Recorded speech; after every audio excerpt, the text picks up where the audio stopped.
Oke guys, welcome to Nangkring with Mas Esa. Pengalaman bekerja selain atau sebelum masuk ke dalam sekolah, kan pas kuliah dulu kan kerja kan, kalau boleh tahu tuh kerja di mana itu Pak? Ini kalau diceritain bisa satu buku gitu. Waduh, nggak, wah ini 24 jam lah nih. Jadi ya namanya orang-orang hidup ya, ketika susah di masa lalu tuh malah kenangan Jadi kenangan, betul. Mungkin dulu kita berangan, kok itu susah banget, justru malah di masa depan itu kenangan terindah deh. Ya. Ya karena kan suatu hal yang besar di awal dari hal yang kecil. Betul sekali. Nah dulu itu ceritanya pas kuliah itu banyak apa yang saya lakukan. Saya pernah jualan bakso. Wow, gerobak. Gerobak. Apa? Oh gerobak. Gerobak cuman ya di tempat. Iya. Oke. Saya pernah kerja sama laundry. Jadi kalau ada teman yang pakaian kotor, saya kumpulin, saya taruh di laundry. Saya dapat komisi dari situ. Oh, gitu ya. Iya. Berikutnya saya sewa modem. Saat itu lagi banyak tugas kuliah, saya mengambil peluang. Nah, Itu tahun berapa itu Pak? Itu tahun 2010-2011. Itu Android mungkin belum ada ya? Ada, cuma belum tenar ya? Wah itu masih zamannya HP ya? Neng nong net yang gitu ya? 2011 itu masih lumayan ini ya. Iya. Masih lumayan inilah. Kita belum kenal sama ini. Iya. Canggih saat. Belum ada tethering hotspot tuh belum ada, jauh. Yang paling laku modem. Modem. Udah itu. Iya. Nah, makanya saya ambil peluang itu karena apa namanya modem. Lancar. Tapi ini namanya orang usaha itu ada aja lah, ya kan? Iya. Akhirnya saya dari modem, saya itu stuck di situ. Oke. Stuck di situ, saya bingung. Bahasanya, memang tipe saya tuh saya nggak mau mengandalkan orang. Oke. Kalau bisa mengandalkan diri saya sendiri. Iya. Walaupun kalau misalnya saya minta oleh orang tua, Dikasih, cuma saya nggak mau. Iya. Alasannya apa Pak? Malu. Alasannya malu. Oke. Karena saya laki-laki, Pak. Iya benar. Nah, gitu. Kalau dulu guru saya bilang Pak, bukan guru sih, teman lah. Tapi teman saya anggap guru. Dia bilang, kalau kita nggak bisa jadi kepala ikan hiu, maka jangan pernah mau jadi buntutnya. Nah, itu. Lebih baik jadi kepala ikan teri. Meskipun kecil, kita tetap jadi kepalanya. Filosofis banget itu. Bener Pak. Karena dulu saya anggap kata-kata itu ya, apaan sih nggak jelas banget. Tapi setelah ya saya jalani kehidupannya, ada banyak benernya juga. Karena ya kalau kita jadi buntutnya hiu, emang hiunya besar. Tapi kita cuma bisa ngikut doang nih. Kepalanya kemana kita ngikut. Hiunya mati pun ya buntutnya ikut. Seperti itu. Beda lagi kalau jadi kepala ikan teri. Meskipun ikan teri kecil, tapi kita jadi kepalanya. Kita yang ngatur lah ya. Betul. Bukan diatur. Betul. Kita yang mengendalikan, bukan dikendalikan. Betul. Nah, tapi sebelum kita lanjut tentang apa yang saya lakukan sebelum saya jadi guru itu kan, sebelumnya jauh hari sebelum saya kuliah, saya dulu adalah pernah kerja di pabrik. Sebelum kuliah? Iya. Saya pernah pegawai pabrik. Di Pasuruan saat itu. Mati Pasuruan. Iya. Waduh. Pak Eko SMA tuh SMA atau SMK? Saya SMA IPA. SMA IPA. Oh iya. IPA dulu. Langsung masuk ke pabrik. Dan anak IPA. Ya, kemudian saya lulus SMA. Ya. Ya kan? Kemudian saya pengen kuliah.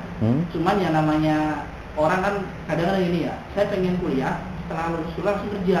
Ya. Nah, saat itulah saya kenal lembaga pelatihan. Oke. Lembaga pelatihan itu Iya. di Semarang. Oh. Nah, jadi saya dari Pati ke Semarang. Nah, dari situ saya dapat channel. Akhirnya saya ke Pasuruan. Pati, Semarang, Pasuruan. Itu usia berapa Pak? Saya usia saat itu 18 ke 19 tahun. Masih muda banget. Wow. Luar biasa. Udah kesana. Luar biasa. Ya, Luar biasa. Dari Pasuruan ke Jogja. Nggak ada jeda untuk saya kenakan kayak nggak ada sampai sekarang kayaknya. Iya. Jeda yang kenakan kongkak-kongko nggak ada kayaknya. Jadi nggak ada cerita nongkrong, nggak ada ya? Entah nggak tahu kenapa di setting yang begini tuh gimana saya kira-kira. Ya bagus sih Pak, lebih produktif sebetulnya. Iya, dari Pasuruan ke Jogja, dari Jogja ke Bekasi, dari Bekasi ke Jakarta, dari Jakarta Bekasi lagi. Muter-muter di situ ya, sampai sekarang ya. Emang.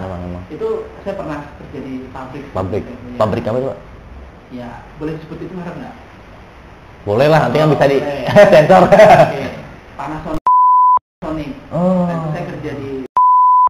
Oke. Jadi kan kalau di sensor juga nggak masalah. Iya. Saya di Panasonic. Nah akhirnya saya kumpulin modal buat biaya kuliah. Nah saya punya pikiran kayak gitu dulu padahal. Di saat teman-teman masih euforia kerja nyimpen duit buat ngapain, buat beli motor, saya kerja nyimpen duit buat kuliah. Nah gitu, karena saya udah berpikir emang. Jadi di usia muda tuh sudah berpikir jauh banget ke depan. Iya. Benar, luar biasa Pak. Jarang, bahkan sedikit loh Pak. Karena saya ibarat kata hidup hidup yang salaman itu ibaratnya biar berarti. Betul. Biar berarti. Doa saya semoga hidup saya berarti dan bermanfaat bagi benar. sama lah. Berarti Pak Eko dulu kuliah dari hasil kerja. Iya. Wow. Nah, pas kuliah kerja ditinggalkan atau sambil enggak dong ya? Karena kan Pasuruan ya. Di Pasuruan. Nggak mungkin bolak-balik Pasuruan. Kuliahnya di Jogja. Iya ya. Nah, pas di Jogja itu sama juga. Saya nggak mungkin kuliah hanya oriented. Iya. Saya nggak tipe orang begitu. Iya. Saya saat itu kuliah ya. Nah, ini saya pernah mimpin organisasi mahasiswa juga. Di kampus. Bagi waktunya itu. Saya mimpin. Jadi ketua Pak? Iya. Wow. Saya mimpin ini organisasi. Kayak kajian-kajian, mengundang orang dan lain-lain. Kuliah iya. Wah. Kerja iya. Waduh. Ya intinya begitulah akhirnya ya. Susah ya bagi dirinya ya Pak. Itulah apa yang saya lakukan. Jadi kerja macam-macam, ada bakso, ada laundry, ada sewa modem. Nah sampai suatu ketika semester 3 ke 4 kalau nggak salah, ada temen yang nawarin, ya mudah-mudahan Mas Irawan ini nonton ya. Namanya Mas Irawan. Kok mau nggak? Ada orang nyari karyawan. Ya. Saat itu saya memang lagi butuh-butuhnya, dari modem ke bingung kan, mau kan, akhirnya saya ke sana. Pas ke sana cocok sama orang itu. Sampai saya lulus kuliah di sana. Iya. Wah, berarti besar banget jasa itu ya Pak. Luar biasa. Apa masih sering komunikasi sama? Sering banget. Sampai saat ini saya masih sering komunikasi. Luar biasa. Gitu. Nah, itulah langkah sebelum saya di Bekasi Jakarta tuh sebenarnya saya masih muter-muter di Jogja sana ya Pak ya. Benar-benar luar biasa. Iya, saya dulu. Nah, ini yang mungkin lupa. Saya kuliah ya, mimpin organisasi ya, kerja ya. Saya juga ngajar TPA kalau nggak salah 3 tempat. Bisa dibayangkan nggak waktunya gimana? Gitu. TPA. Wow. Saya ngajar TPA 3 tempat Pak. Dan tempat itu tidak berdekatan, mencar-mencar. Gitu. Jadi kalau dikatakan Pak pengalaman saya ini di Jogja sebenarnya lebih ini lagi. Iya. Gitu. Pak, kalau saya tanya nih Pak, hal apa yang Bapak sukai dan dari hal tersebut apa yang sudah Bapak berikan ke orang lain? Hal yang paling saya suka itu gini Pak, hidup yang sederhana. Hidup sederhana. Ya. Oke. Karena itu prinsip saya. Jadi hidup yang sederhana itu adalah yang membentuk karakter saya sampai saat ini.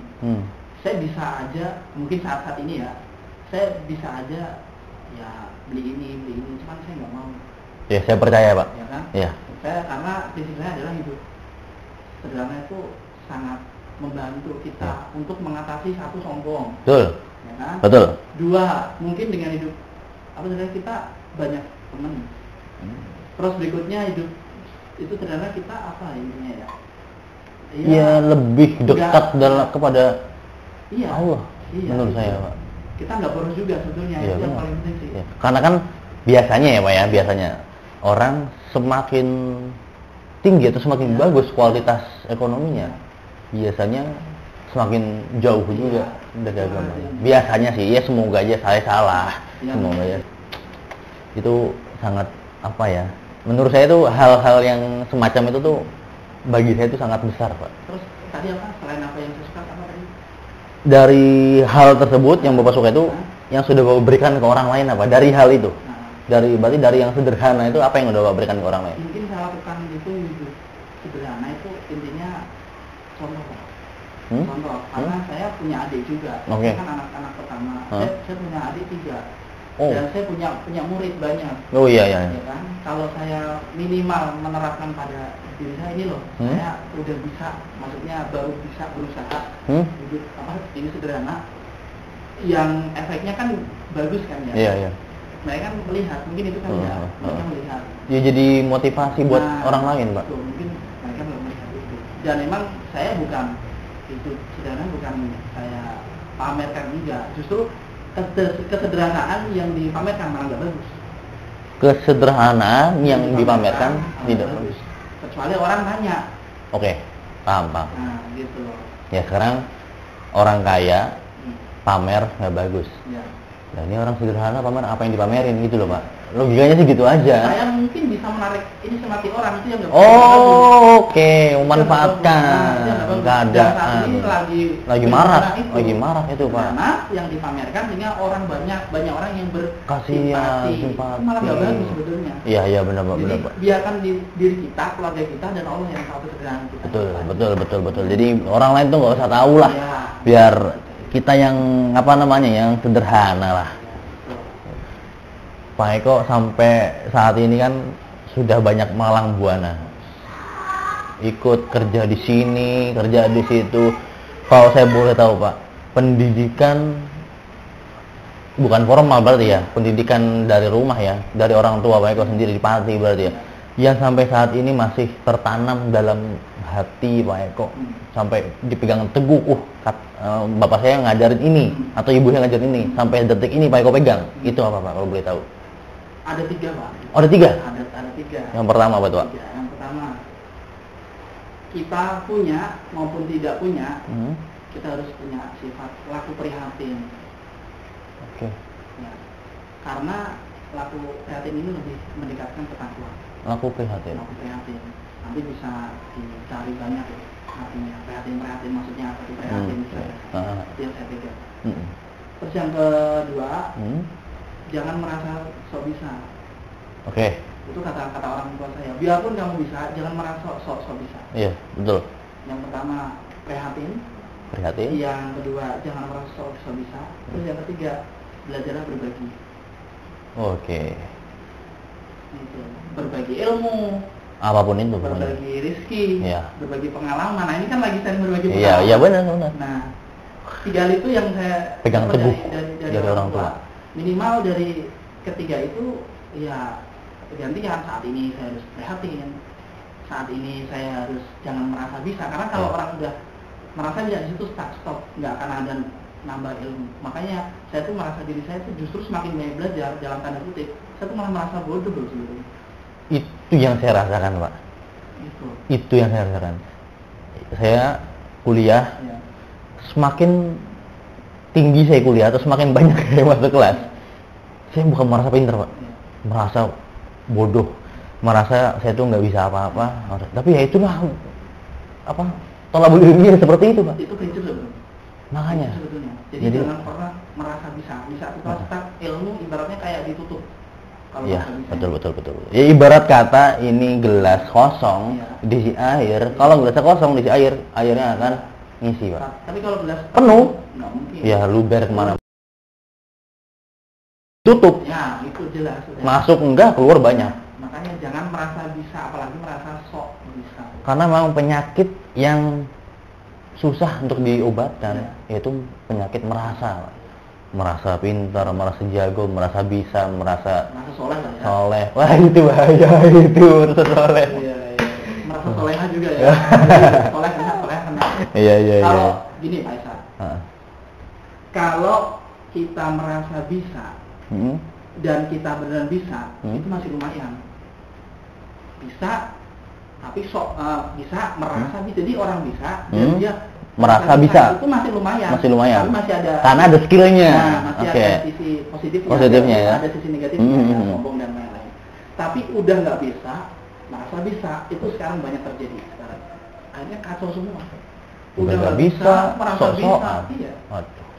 Gaya doang itu, Pak. Penyakit sebetulnya. Waduh. Nah, akhirnya dilaku ini saat ini sebetulnya ada pelajaran sangat penting yang saya dapat dari orang tua saya. Kok dimanapun tempatnya, kalau bisa kamu makan yang enak, tidur yang nyenyak. Maksudnya apa? Dimanapun apa tadi? Dimanapun kamu berada, makanlah yang enak, tidurlah yang nyenyak. Oke. Ya mungkin makan apa yang bisa dimakan, tidur ya di tempat yang senyaman mungkin seperti itu Pak. Awalnya saya kayak gitu Pak. Oh gitu. Pola pikir saya. Terus Maksudnya gimana Pak? Tanya ke ini bapak saya. Makan yang enak itu artinya apa? Kapan sih orang itu makan enak? Kapan? Orang itu makan enak itu kapan? pas lagi lapar Lapar kan? Oh iya. Nah, Kita makan enak, makanan mahal, bener kan? kenyang. Nah, Ya nggak enak, makan Pak. pas enak tuh pas kita lapar. Lapar ternyata Pak puasa. Oke. Itu maksudnya. Oke. Itu maksud yang sangat dalam. Saya sampai sekarang saya pegang tuh. Makan yang enak. Kapan makan enak? Ya pas lapar. Iya, iya. Perut lapar maksudnya apa? Puasa. Nah, terus berikutnya tidur yang nyenyak. Kapan kita tidurnya terus nyenyak? Kapan sih? Iya, saat capeknya itu Pak. Nah, itu capek berkarya maksudnya. Wow. Itu maksudnya. Itu makna sangat dalam Pak. Iya, makanya saya baru kan gitu. Wah, luar biasa. Ini ilmu. Ini ilmu banget Pak. Kita harus banyak berkarya dan kita harus puasa. Di saat Benar. itulah kita tidur kita nyenyak, makan kita enak. Iya, iya. Ya kita bulan puasa juga kita ngerasain sendiri, kita puasa menahan lapar, menahan haus seharian. Ngelihat anak kecil pegang apa, mulai iklan di TV, kayak gimana. Tapi pas adzan maghrib berkumandang, minum teh manis tuh udah hilang Iya, semua. makanya. Kayak percuma ya, beli ini beli itu kayak percuma. Berarti yang lapar tuh mata, sebenarnya. Makanya itu kadang-kadang pelajaran yang dulu pernah saya dapat, sekarang saya mengalami, ternyata benar-benar juga ya. Kalau kita puasa di bulan puasa atau di bulan Ramadan umum, karena semua orang berpuasa. Semua. Kira-kira kita bisa nggak puasa di saat orang lain tidak berpuasa? Itu maksudnya. Berat itu Pak, Nah, godaannya berat. kita puasa di saat orang lain, kita puasa di saat orang lain tidak berpuasa. Contohnya puasa Senin Kamis. Senin Kamis, ya. Puasa Daud. Iya, Nah, itu di puasa sunnah banyak, yang Pak. dimaksud itu tuh.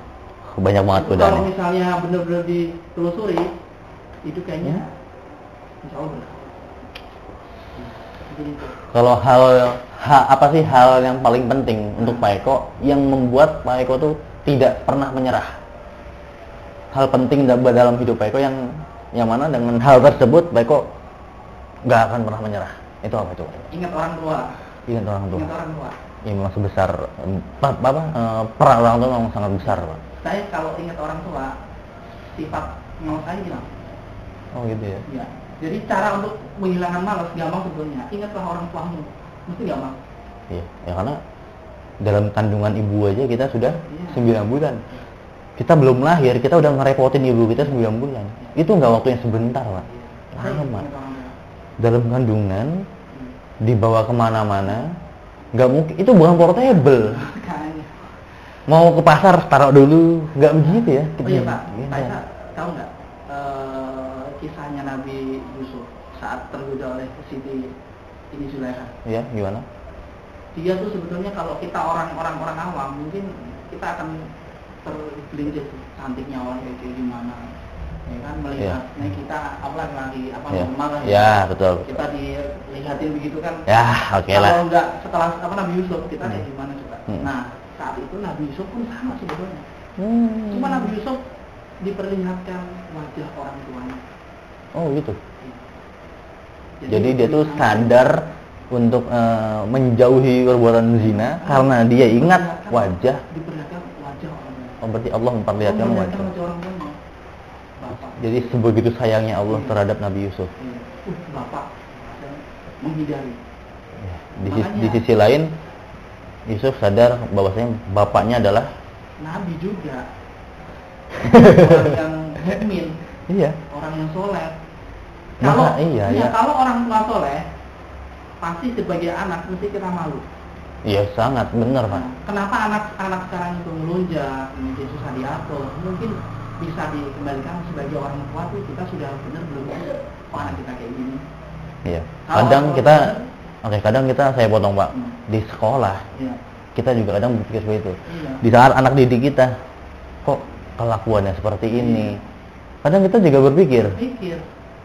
gimana sih orang tuanya di rumah? Nah, Apa jangan-jangan iya. di rumah seperti apa? Tapi terkadang banyak kasus tuh gini Pak. Ini mungkin belum dibahas kali ya. Ini mungkin ini sekarang saya. Ada beberapa orang dan banyak bahkan yang jaim di depan anaknya. Orang tua jam depan anaknya. Iya, terlihat Oke. baik, soleh, tapi di belakang itu anaknya. Mhm. Nah, sifat aslinya keluar. Oke. Nah, Di saat itulah Allah menunjukkan sifat orang tuanya di anaknya itu. Kenapa anaknya begini? Mungkin kamu punya sifat yang disembunyikan. Nah gitu. Kadang-kadang kan ada orang tua, saya baik-baik aja. Nah kan kalau di depan anak, kalau di depan orang. Iya. Nah kalau pas di belakangnya, di ini, nah kita nggak tahu. Nah Allah menunjukkan atau menegur orang tua itu di anak. Silakan, nggak apa-apa. Saya ada pertanyaan, pilih salah satu. Lebih baik harus memilih di antara dua ini, pilih salah satu yang menurut Eko lebih baik yang mana. Oke ya? Kalau bisa kasih alasan kenapa pilih itu. Yang pertama Pak Eko, ditinggal sahabat wisuda atau ditinggal sahabat menikah? Ditinggal sahabat menikah. Alasannya apa itu Pak Eko? Karena menikah itu baik, disegerakan. Mendingan dia Oke. kalau sudah waktu nikah ya nikah. Cuman komunikasi harus tetap jalan. Oke, berarti lebih baik ditinggal teman sahabat menikah. Iya. Malah saya sering memotivasi teman segera menikah. Karena itu memang baik. Iya. Lebih cepat, lebih baik. Iya, jangan udah nikah Jangan hanya karena kita belum mapan. Kalau wisuda, yang penting kuliah bener, Nah, akan hadir sendiri seperti itu ya. Yang kedua Pak Eko, kerja seru, gaji kecil atau kerja membosankan, gaji besar? oke. Ini pertanyaan sangat ini ya, menjebak sebenarnya. Saya ulangi lagi Pak Eko, kerjaan seru, tapi gajinya kecil. Iya. Tapi kerjaan membosankan, gajinya yang besar. Ini harus milih salah satu. Pilih salah satu. Karena seru itu berkaitan dengan kenyamanan ya. Betul. Saya milih nyaman. Milihnya seru itu nyaman, artinya kerja seru, Yang penting saya nyaman, saya senang. gaji kecil nggak apa-apa. Ya, Oke. asal boleh untuk mencari sampingan. Oh, oke, Nah, paham gitu. saya. Nggak masalah satu sumber kecil, Yang penting tapi banyak sumber-sumber lainnya. Kecil-kecil jadi besar juga ya, yang Pak. penting banyak sumber lain. Iya, iya. Yang penting Karena sama. percuma kalau kita besar sumbernya, tapi dalam tanda kutip dibatasi gerak-geriknya. Tapi biasanya gini Pak, ini nyambung atau apa ya namanya, kerja itu semakin besar gaji, resikonya semakin besar juga. Oh pasti itu Pak, pasti ya. Saya mengalami di dua sekolah yang berbeda, Ya. tanggung jawabnya berbeda, pendapatannya berbeda, tapi kenyamanan juga berbeda. Makanya.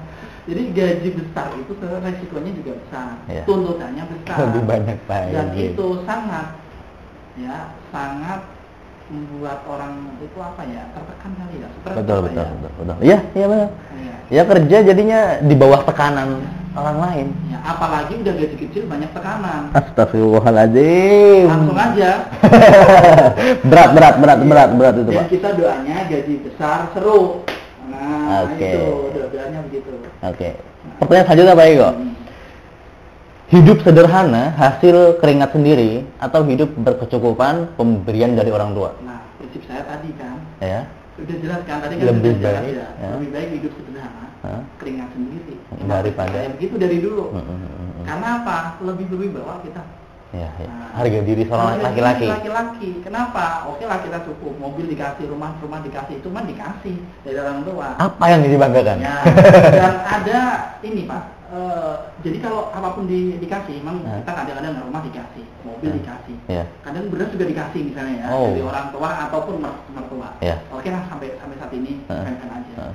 Di saat kita punya masalah, ingatlah akan diungkit-ungkit ya. Betul. Biarpun orang tua sendiri, kadang-kadang kalau orang tua yang kurang bijak itu akan ungkit-ungkit, kecuali orang tua bijak ya. Iya. Dan orang tua bijak sama orang tua tidak bijak perbandingannya 1000 banding 1. Kan? Iya. Jadi kadang-kadang tuh oke lah, happy lah, silakan untuk orang yang dicukupi atau dibantu atau dikasih oleh orang lain. Cuman ingat, kalian jangan sampai melakukan kesalahan. Ya, betul. Sekali kalau melakukan kesalahan akan diungkit-ungkit itu. Bahaya itu, nggak enak, Bahaya. nggak enak banget. Ingat kita aja lebih berwibawa. Lanjut Pak, yang selanjutnya. Ya. Mikir terus kerja atau kerja terus mikir? Saya lebih suka kerja sambil mikir. Berarti beriringan. Iya. Karena kalau kita mikir dulu, nunggu kerja, kita Kelamaan. nggak bisa kerja. Banyak mikir Iya. gitu ya Pak. Dan kita malah stres sendiri dan kita bingung. Tapi kalau kerja terus mikir, kacau. jadi resiko tuh dipikir di akhir. Iya. Wah bahaya. Kalau mikir dulu baru kerja. Lebih Kita baik, melangkah. tapi sebetulnya lebih baik ya. Lebih baik itu, cuman untuk melangkah banyak pikiran Iya, kan. iya. Kerja baru mikir, kacau. Iya. Kenapa? Dia baru pentok baru mikir. Kacau itu. Nah, yang salah kan adalah ya bekerja ya sambil mikir. Ya kan? Iya. Ada istilah apa ya, sambil melangkah kita mikir. Ya, ya apa dipikir sambil berjalan. Melangkah sambil Ya, berjalan. ya. Ya itu banyak ya dalam kehidupan itu Iya. sering kayak gitu pasti sering. Benar sekali. Jalanin aja, nanti akan pinter ketemu sendirinya. Pertanyaan selanjutnya apa ya kok? Jadi guru atau jadi pegawai keuangan? Saya malah pengen punya sekolah. Wow, Jadi guru juga, bisa nggak mengelola juga. Mengelola juga. Tapi kok tadi pilihan tadi gimana? Jadi guru atau jadi pegawai keuangan? Coba pilihannya bisa dikembangkan nggak? Nggak bisa, hanya itu. Kan Pak Eko backgroundnya ekonomi. Iya. Sekarang berkutat di dunia pendidikan. Pilihannya, pertanyaannya adalah menjadi guru atau menjadi pegawai keuangan. Ya, kalau boleh aku cerita dikit ya. Hah? Sebetulnya kalau dikatakan pengen juga jadi pegawai keuangan. Oke. Pengen banget. Cuman di sepanjang perjalanan ini saya berpikir kok manfaat yang didapat atau manfaat yang dirasakan oleh orang kok lebih banyak kan yang jadi guru. Oke. Karena kita selain kita dapat mendidik anak atau mendidik generasi, kita juga bisa berhubungan baik sama orang tuanya. Oke, betul. Kalau kita hanya pegawai ini keuangan ya kita yang di hadapan kita paling komputer, Ya. paling rekan kerja, paling ya atasan, Ya, bener. ya kan? Bener. Antar kantor rumah. Nah, kalau jadi guru itu linknya lebih banyak. Lebih banyak. Wawasannya lebih luas dan kita bisa berkomunikasi dengan model-model orang. Betul. Nah, gitu. Oke. Selanjutnya Pak Eko. Mungkin yang terakhir lah. Enggak, sebelum terakhir.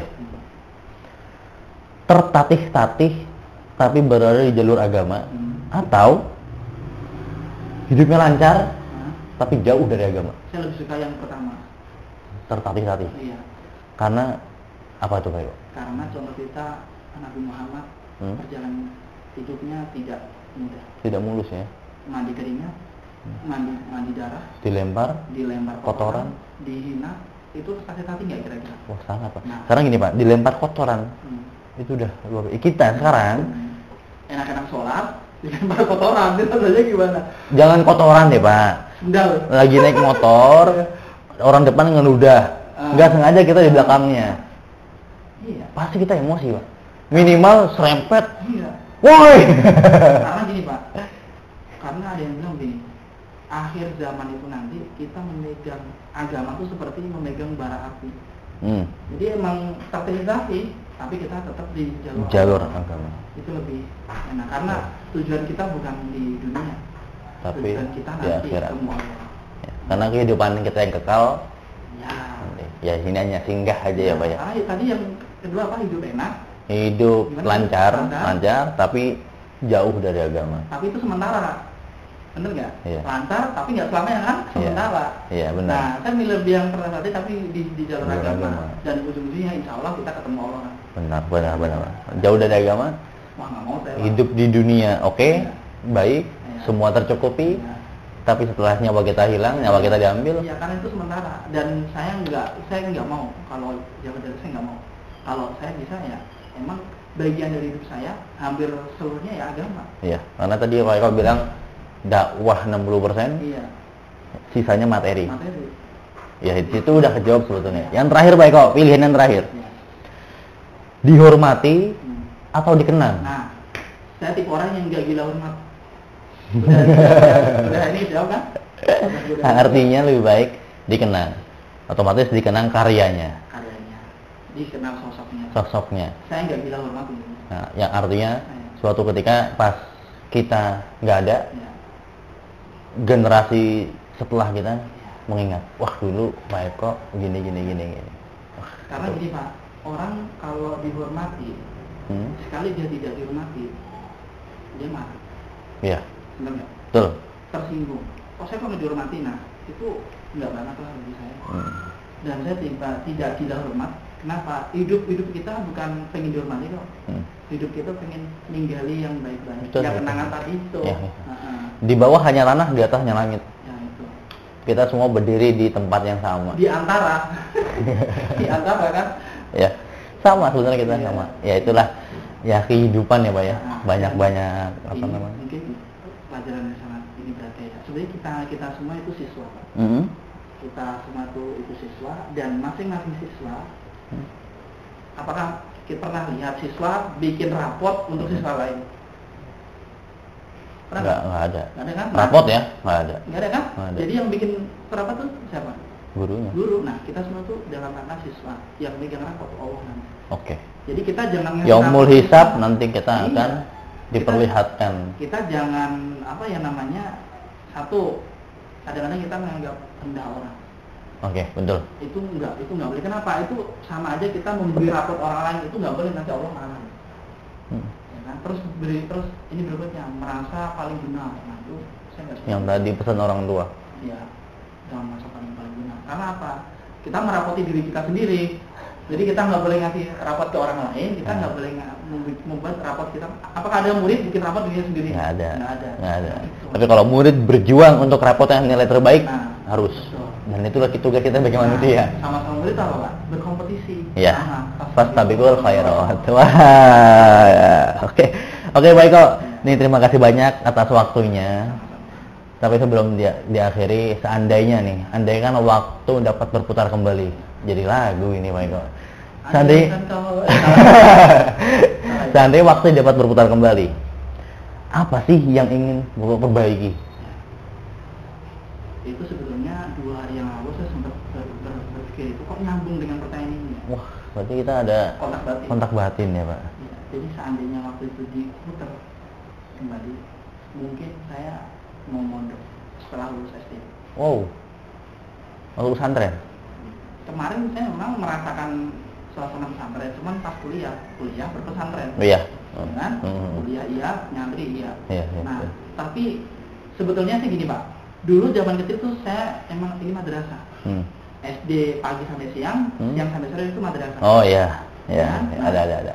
Dan guru saya dulu berpesan begini, kok kamu terusin perjuangan saya. Madrasah, Pak, saya dulu itu madrasah peringkat ini 1 terus. SD peringkat 1, madrasah itu peringkat 1. Yang guru SD bilang saya harus ke umum karena prestasi, yang guru madrasah saya harus mondok karena prestasi juga. Jadi berebutan atas dasar Iya, prestasi iya, dua-duanya. Itu. Nah, tapi ya itu tadi keputusan ada di Orang tua yang punya setirnya. Iya, makanya Kita kalau diarahkan waktu kemana? di kembali, saya pengen mondok. Masuk pesantren. Pengen mondok, saya pengen belajar ilmu agama. Emang itu yang paling ini, Pak. Penting ya, Pak. Paling penting, dan itu luar biasa pentingnya, bukan penting, luar biasa pentingnya. Iya, benar. Andai dulu saya mondok ini, sekarang saya nggak ketemu apa ya. Hikmahnya banyak sebetulnya. Jadi saya diumum kuliah, ngajar, ketemu Pak Esa. Tapi kalau waktu diputar ulang, saya mondok nggak akan ketemu. Iya, benar, Pak. Iya. Kayaknya sih seperti itu ya. Itu kalau ditanya, kalau waktu diputar, Pak Eko pengen apa? Saya pengen mondok sejak lulus. Iya. Dulu di pesantren saya juga ada beberapa orang tuh yang dia kembali ke pesantren padahal dia statusnya sudah lulus, bahkan sudah kuliah, Pak. Iya. Kembali. Ya, mungkin bukan hitung-hitungan uang, tapi nilai manfaatnya di situ. Dari argumentasi saya ini, mungkin yang mendengar ya, bisa disimpulkan kenapa kalau waktu diputar ulang saya pengen mondok, sebetulnya ini bisa menjadi ibrah bagi kita. Mondok itu bukan perkara suka, mondok itu bukan perkara tren, Ya. ya kan? Mondok itu bukan perkara nanti biar jadi ustaz, enggak. Mondok itu dalam rangka bagian dari hidup kita. Betul, Pak Eko. Mondok itu bagian-bagian dari hidup kita. Itu saya pengen mondok. Mungkin sekarang yang masih punya anak kecil kayak anak saya kecil, saya udah merencanakan bakal mondok kemana sebetulnya. Karena apa? Perjalanan saya jangan terulang lagi di anak saya. Iya. Saya pengennya anak saya mondok. Iya. Kebetulan karena saya basicnya saya pesantren, saya santri ya, Pak ya. Bagi saya pesantren atau pondok itu kalau diibaratkan sebagai kendaraan, maka pesantren atau ilmu agama itu rem. Nah, betul. Jadi ya kita berkendara, siapa sih yang nggak bisa ngegas, tapi nggak sedikit kita yang bisa ngerem. Rem itu faktor penting. Faktor sangat penting. Jadi di mana kita ketemu hal yang nggak enak, situ kita bisa ngerem. Hal yang kurang baik, situ kita ngerem. Dan itulah belajarnya. Oke, baik kok, terima kasih banyak atas waktunya. Ini sangat banyak ilmu yang dapat kita resapi, dapat kita jadikan pelajaran untuk menjalani kehidupan selanjutnya. Ya, semoga penonton saya ini dapat banyak mengambil pelajaran dari kehidupan Bang Eko. Dari mulai merantau, pesan orang tua yang 3 tadi, kalau boleh saya ulangi, yang pertama itu laku prihatin.